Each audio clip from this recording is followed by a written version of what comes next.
Hi, everyone. Welcome to another episode of Savor, Food, and Body. Today, I'm talking with Dr. Patti Britton, a Ph.D. and a nationally board certified clinical sexologist known as the mother of sex coaching. She's the author of hundreds of articles, book chapters, forewords, and 5 major books in sexology. Hosting over 40 DVD programs on couples' sexual enhancement, appearances on over 200 television shows, and a featured guest on hundreds of shows for radio, podcasts, summits, and media. Dr. Patti makes herself available to any and all who are seeking their divine birthright to experience their full sexual potential. Dr. Patti has a private practice in Los Angeles area and is online worldwide through Zoom. She is the co-founder of Sex Coach U, the world's premier training and certifying organization for sex coaches. Known for her holistic approach to sexual healing, Dr. Patti specializes in serving individuals and couples, especially the boomer generation and sexless couples of all ages who are seeking sexual wellness and pleasure.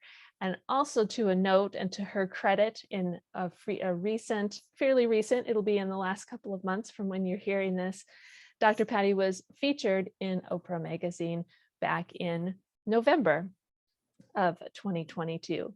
So you may want to go and look for that article as well. So Dr. Patti, thank you so much for being here. I'm excited for our conversation and thank you for your time today. Absolutely. I'm so excited to be here because I love the word savor. Thank you. And it has so much to do with pleasure and with sexuality when we can savor the potential that each of us has. Our life is just so much more beautiful and fulfilled. So I'm so excited.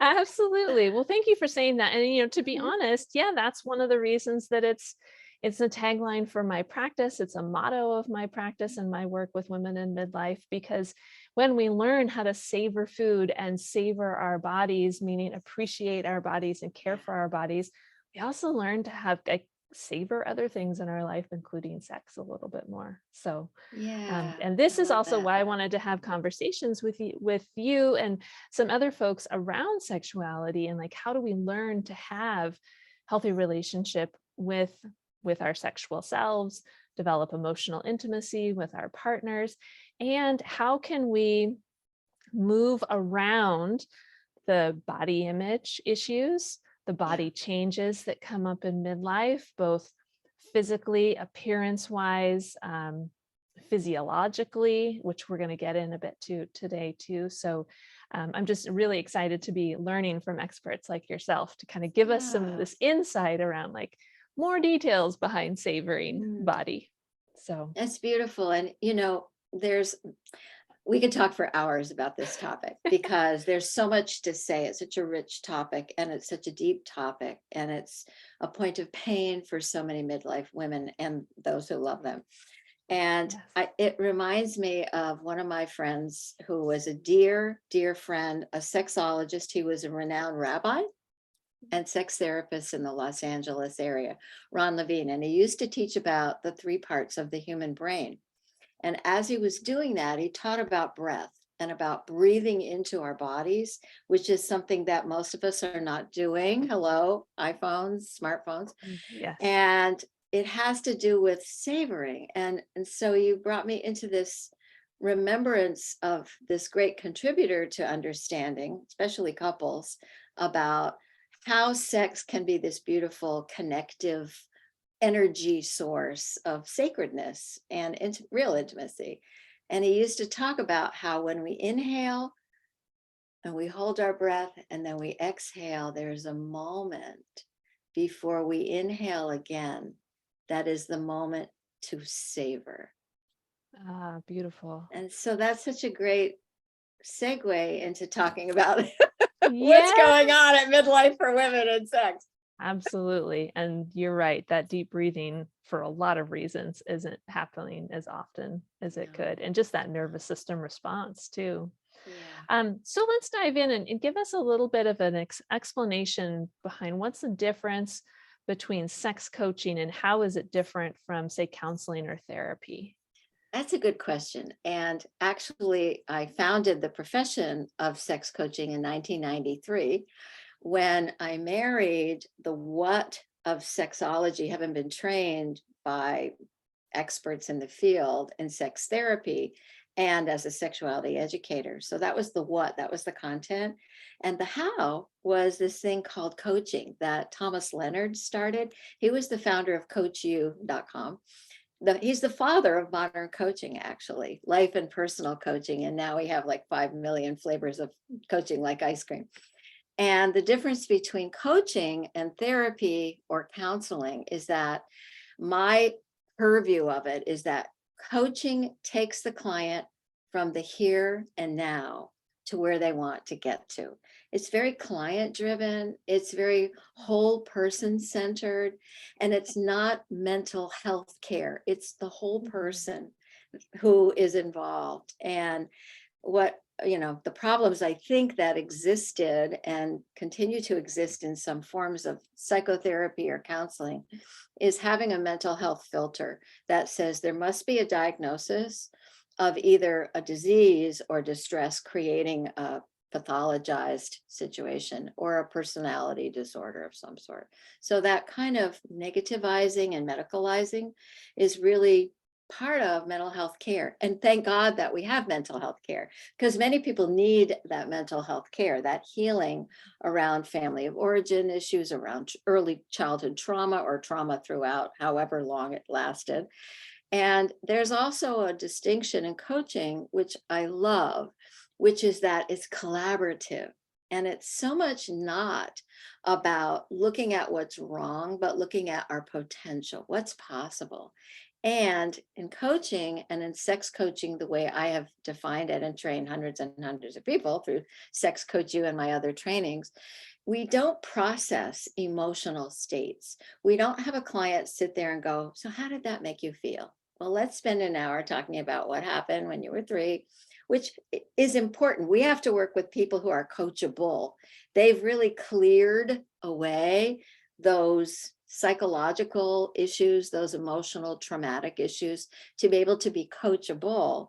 But that's a huge distinction, not focusing on the past and not focusing on emotions. Emotions will come up, and our job as coaches is to elicit the greatness of our client. And of course, to elicit emotions. They're going to happen. If someone's talking about the fear of the death of a long-term committed relationship, which I work with a lot, then there may be tears, there may be sadness, there may be rage. Right now, I'm working with a couple they're right on the ledge, and he's midlife, she's a little younger, but it's so common to see that kind of hopelessness and helplessness that coaching can really assist with. We can give you the tools, the techniques, and the home assignments, because so driven by home assignments, like perhaps your work is, to really move that client forward toward their goals, toward what I call sexual self-realization, kind of like Maslow's hierarchy of needs, which is really about the human self evolving to your full potential. So those are the 2 hallmarks that make coaching really different from therapy. Well, and what I'm hearing too is it overall, it has a more positive connotation to it Yes. too, which I'm thinking of Yeah. one client and her relationship with her husband. It's been on the rocks for a year or so, and there's so much negativity and digging and analyzing and all of this, both in their own individual therapies as well as their couples therapy. And it can Yeah. just feel really heavy a lot of the time. And I appreciate how you said that, coaching can be a nice companion to that, to where maybe they do need Yes. to be having some of those Yeah. layers pulled back in therapy. And then coaching can be a nice partnership to that, to give them some positivity. And like you said, what's possible That's as right. they're doing this hard work. We are uplifting the Yeah. energy states, we'll call it, of our clients, but it's practical. It's very practically focused. It's not woo woo, like, oh, let's do an affirmations, we now know do work. It's not about Right. that, or holding a crystal, because there are some people who think that there are techniques and methodologies that can really heal whatever is going on around sexuality. But one of the sad notes that I want to say to everybody listening and watching is that, unfortunately, most therapists and counselors are not trained in sexuality. And in the state of California, where we have, I think it's over 55,000 marriage and family therapists who are licensed in this state. Wow. This is the home of psychotherapy.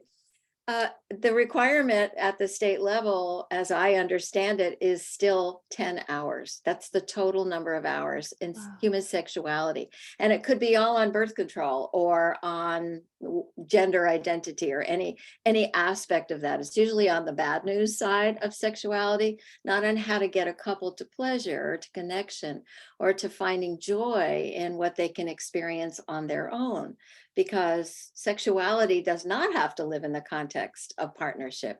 We are our own sexual partners lifelong.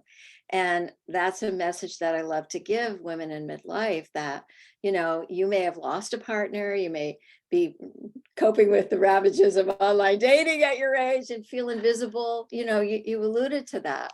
A Yeah. lot of women, as they go through perimenopause or menopause, and their hair is graying, thank God for hair color, right? Dye. There's something so important about feeling alive and feeling visible and desired.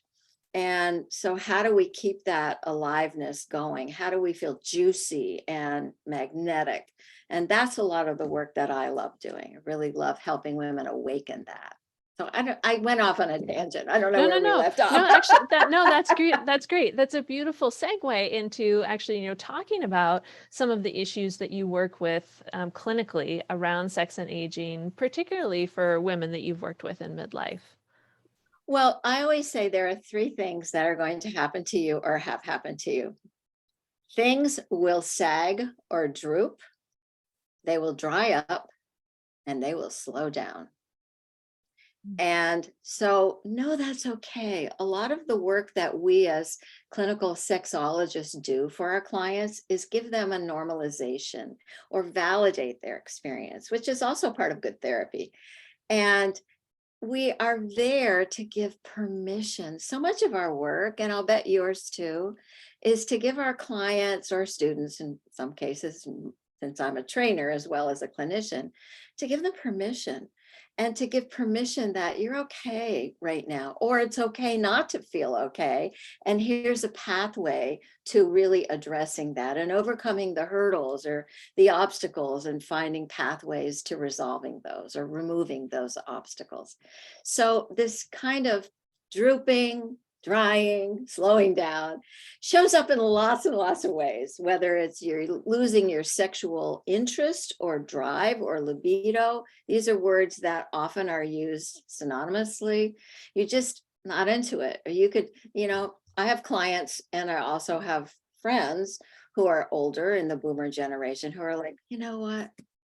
I think I'm just going to put that part of my life on a shelf and forget about it. And I say, don't do that, because our sexuality is our life force energy. And when we shut that down, we're shutting down a huge part of who we really are as beings. As well, we're animals too. We're also biological creatures, and there's an energy around our being able to feel that aliveness and express that. Sometimes that is actually activated by a good orgasm, for example, alone and or with a partner or partners. So that idea of how to reboot or re-spark desire, to feel desire, to express sexual energy, or even to be desired. See, it's a two-way street, and a lot of women in their older years don't feel desired. By the way, same thing with my men. And when I talk about men and women as a sexologist, I want to be very clear that I'm talking about what we call cisgendered males and females. We're living in a time and in a world right now where identity is so fluid, and there are so many definitions that are going on in the world. So for those of you who are like, what is she talking about? It's happening all around us. So really, women who, biologically speaking, are going through that huge change in their reproductive system. Their ovaries have gone to sleep. Their egg basket is empty. They're not having periods anymore. They've gone through the perimenopausal phase, which precedes menopause 1 year post your last menstrual period. And they're not feeling very sexual, many of them. Some of them are feeling like, it takes me so long to get to my orgasm, or it hurts if I have anything penetrating the vaginal canal because of the decline in our hormones. Hormones are really a huge part of this story. So as our estrogen declines, what's happening is the lining of the vagina is thinning, and it often feels like this horrible thing that clients speak about. It feels like sandpaper in there. Imagine that, like you're going for pleasure, and if you have a partner who's your beloved, or somebody who you've enjoyed being a partner of for a while, and that penetration occurs, that can be excruciatingly painful. And so what's going to happen to you? You're not going to go, well, let's do that again. You're going to go, I'm just going to forget about that. Let's close this chapter. And there's so many remedies for this. And also, the biggest culprit that I see is body image issue. What you look in the mirror and see as a reflection of yourself. Usually women, as they age, some are different, and we're now having great role models who are older women, like Emma Thompson in the Leo Grande movie, for example, or Mrs. Harris Goes to Paris, or other films that are coming out that have older women. Helen Mirren is a great example of women who are sexy and own it and show it and feel it. And it's not Hollywood, it's who they are. It's what they're willing to show up as. And we all have that capacity. So, that whole self-loathing narrative that goes on over and over and over in our head. It's like, oh, I'm too fat. Oh, I'm too thin. Oh, I'm too old. No one will ever love me. You all have to let that go because it comes from inside. Sexiness is an inside job. It's not about what others think. It's about what you think and feel and express from within yourself. So that's a lot of the problems. Yeah, no, and I'm glad that you made that reference to that being an inside job, because that's really how I just view Savor, period, is Yes. you have to be in touch and being present in your body. You can't be disassociating from your body or what you're feeling in your body if you're also going to be trying to savor something. And to the same point, kind Yeah. of with sex too. We can't relax, we can't be in the mood or even share that something is painful, or hey, can we try this a different Yes. way, or Yeah. something like that too. And you're right, I think the body image piece, it gets so complicated because how much of the body image that someone has of themselves is created from the outside narratives around what is beauty, what is health, what is Yes. worthiness, And so Yeah. you're right that it is an inside job to work on fixing that, to changing that narrative, and look at look at what women in midlife are bumping up against, in that this culture that says we're not supposed to age. Your body is supposed to True. stay like it was when you were 20. And if it's not, then we can kind of feel like failures at the same time. Well, I want to say a couple of things. That's such an important statement and series of statements that you just made. The reality is that a woman's best friend is lube. I'm just going to say it out loud. Yeah. And I am not an endorser. I'm a great fan of a product called Uber Lube. So go check it out, everybody. It's safe, it's viscous, it is something that is made of silicone, it's healthy. Toys are exploding in the pleasure products industry today for women and men and others, so that we have mechanisms and pathways for pleasure, for experiencing and savoring pleasure. Our body is here to provide pleasure as well as carry us around throughout the world. And wellness is really the goal. The goal is wellness. And wellness to me is a bigger word than pleasure, a bigger word than health, because it has to do with mind, body, spirit, and all of the rest of it. So I'm a big proponent of exploring, of experimentation. Sex is meant to be play. And that's where I think we get kind of lost, is we forget that, children innately and naturally play together. Sex is a form of play among adults. And one of the tragedies that I see with my older clients is that they're not playing, they're working at it.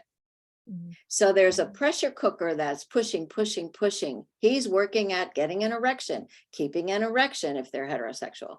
She's working at getting to the orgasm. Am I there yet? Oh, he's probably tired, or she's just not into me. Whatever, there's all this stuff that's going on in the mind that is driving our anxiety. And when we're in an anxious state, guess what? It's the opposite of what allows sex to work. We have to be in a relaxed state and building sexual tension, not anxiety tension. And the other thing that I see as a common practice is that many older couples expect themselves, if they've been together for a while, maybe 20, maybe 40 years, they expect sex in their 60s and 70s to be the same as it was in their 20s, 30s, 40s. It's never going to be the same. The decline, reproductive decline of males is age 40. I'm sorry. So guys, if you're watching, 40 is young. And Yeah. that means, there's a gradual decline in output of testosterone and functionality. And the main word to avoid for both males and females and others is the P word that you should never put in your head again and never say again: performance. Stop performing, start experiencing. Experience what is. That's what savor means. Savor means be in the moment and just, like holding a chocolate, a really fine Belgian chocolate, and just savoring it, or a beautiful kiss that lasts more than a peck. It's savor that, or the scent of your partner, or the scent of yourself. Whatever Mhm. it is, opening the senses is really the gateway to savoring and having great sex. I know I've Yeah. just said a lot.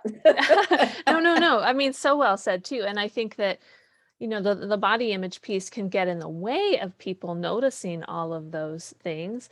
But Yeah. then, like you said, it also maybe provides good motivation for women to say, I want to work on the body image part because I want more of that sensuality, Yes. relaxation, freedom, play in my life. And so a lot of my work is done around, awareness of hunger, awareness of fullness, satisfaction, awareness of, are you taking care of your body in a way that is aligned with your values. And so like this awareness also Mhm. comes into play too, of like, I'm aware that I want more in my life. I want more in the sensuality space. I love And that. I'm aware of like, if I change my narrative around my body image, as hard as that may be to do, all of this other stuff becomes possible. And if that's something that they Yes. want, then it's good motivation to work on that Yeah. narrative around body image. And also, we're living in a very interesting time, where there is a lot of leaning toward what is politically correct. And whether it has to do with, don't say that, you're hurting my feelings, I'm not responsible for my own feelings, which is nonsense. Or if it's, I'm 400 pounds, 5'8", 400 pounds, and I'm proud of myself. So we're living in an era where Liso, right? That, Yeah. it has a show on large size women, and they're celebrating that. And so there's a tension that I think women feel between this kind of interesting, it's kind of like a pull toward owning what is, and yet at the same time being fit and feeling secure about it's okay. There's a lot of, I didn't know I'd be going here, but there's a lot of political wind around body image and how we're supposed to be and how we're supposed to look. And I'm an advocate for my clients of, if you want to modify your body, it's okay to do that, because there's also this political correctness around, oh, you're not going to have a facelift or breast implant or reduction or butt implants. We're really in a crazy time right now. And I say, if that's going to empower you for you, go for it.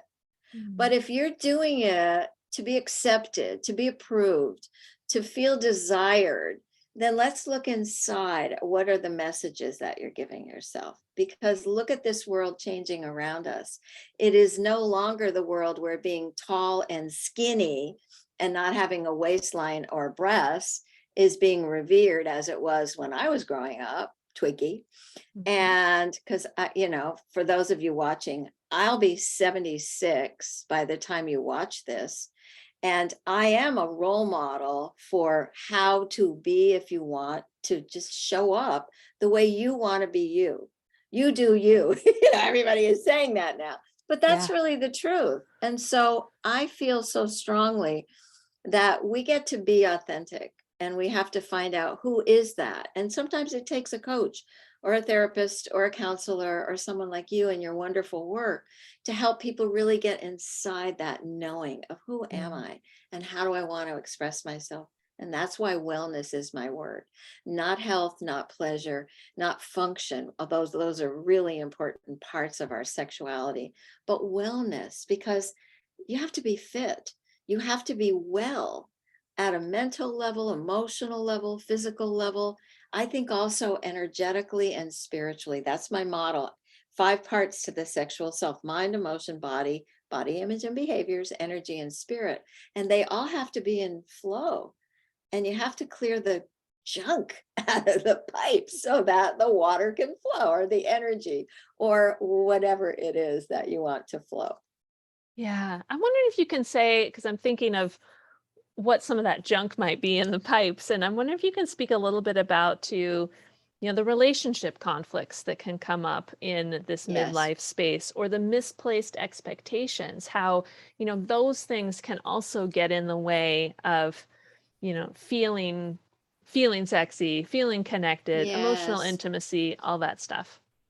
The triumvirate of emotions that get in the way are fear, guilt, and shame. And the biggest culprit is toxic shame. And there is so much shame that our cultures, because we don't live in a culture, our cultures, especially when we're online, we're talking to people all over the world with different cultural norms and religious values. So we have to get clear about our values.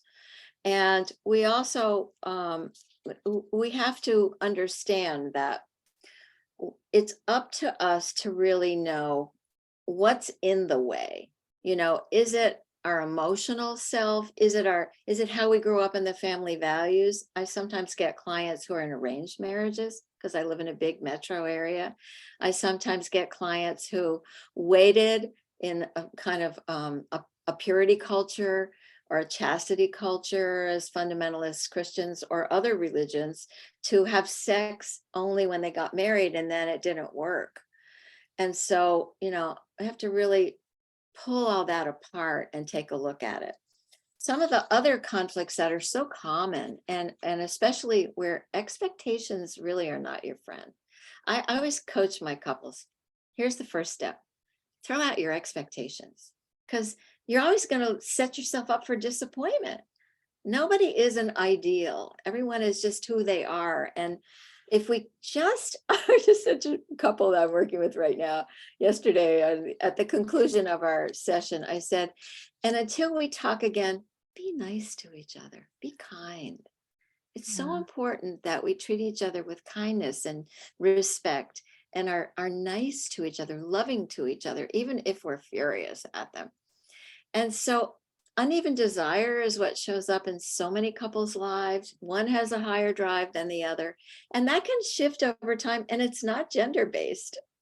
I have a lot more women with high desire than I do men with high desire in heterosexual couples.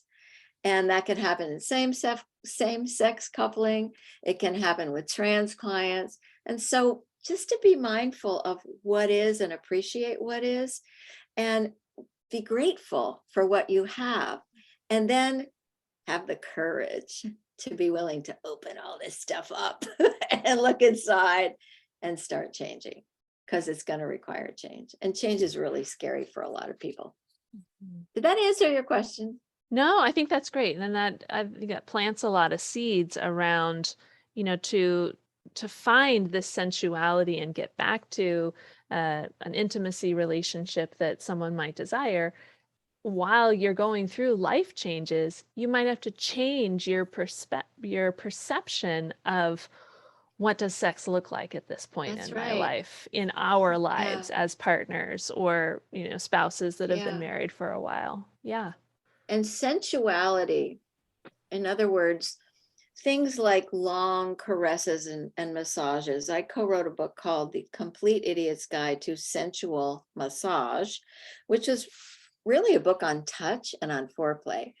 And so, sometimes the sensual part of our connection with a partner, a lover, is more important than the sex.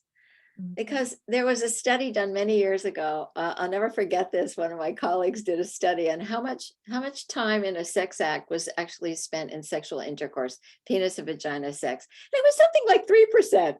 And he said, we make way too much out of that 3%. And I went, you're right. That's a really important So true. statistic.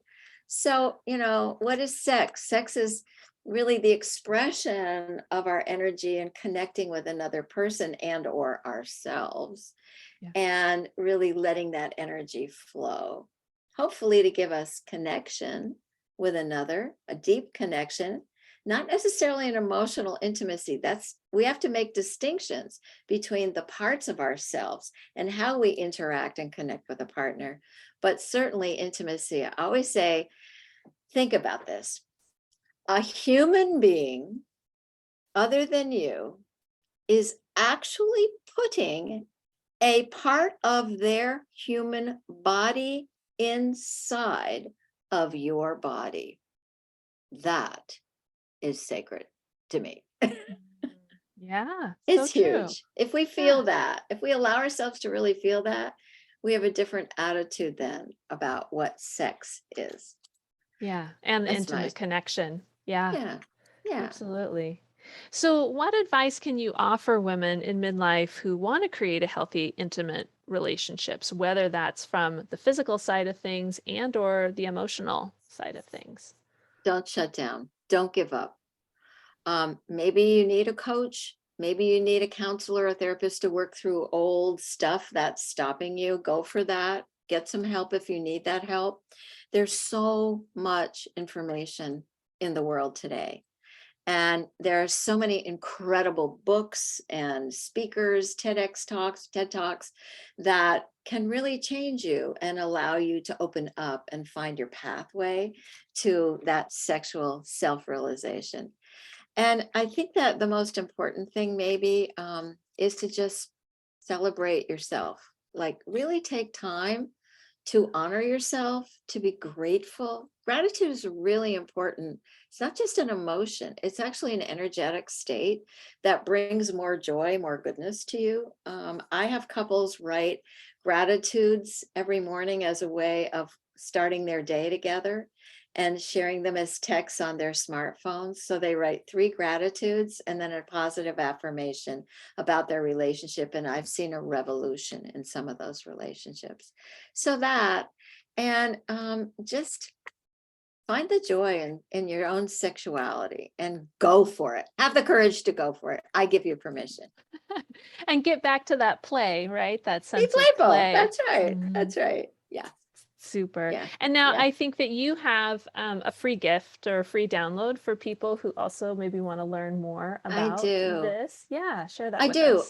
I have an ebook that actually I wrote originally when I made a DVD program based on the ancient teachings of the Kama Sutra and modernized it and brought it into the contemporary world. It was a 3 DVD set. It's still available for download for streaming at lovingsex.com, where I've been the host of many, many programs. But this is one of my favorites. And when I was making it, I was like, oh my God, the second DVD is about pleasuring her first. And then ooh, this is an interesting concept. So it's called For Her Pleasure, and it's an ebook. It's available on my website, drpattibritton.com, and you'll see the URL later on. And it's really a guidebook that is interactive, so that by looking at female sexual anatomy, by understanding how to pleasure a woman, how to please a woman, how to connect with that female sexual part, it's a pathway to female sexual pleasure and for those who love her. So that should be That's fun for you to download. yeah, that's perfect. I'm wondering with that too, like, and tying it back to the body image piece, could a woman use that ebook, use that as a tool to kind of get in touch with her own sexuality and as a Absolutely. way of maybe like overcoming some body image issues, like a Yeah. tool to help her with that Yeah. inside job of body image? Well, inside job is taking that and taking it one step further is you've got to know your own sexual anatomy. And so part of the work, part of the journey is to sit. This is Betty Dodson's original work, who was a mentor and a good friend of mine. The idea is to sit with a mirror and look at your own genitals and look at them with love and appreciation and honoring and respecting our bodies, because our bodies, our female bodies, are hidden as opposed to the male body, sexually speaking, which is right there. And so, my work involves assisting females, assisting males, and knowing ourselves is where it all begins. So you have to know your own body, you have to know your sexual response cycle, learn more about that on my website, and know what you want and what you need, and then find the courage and that space within yourself to ask for what you want and need.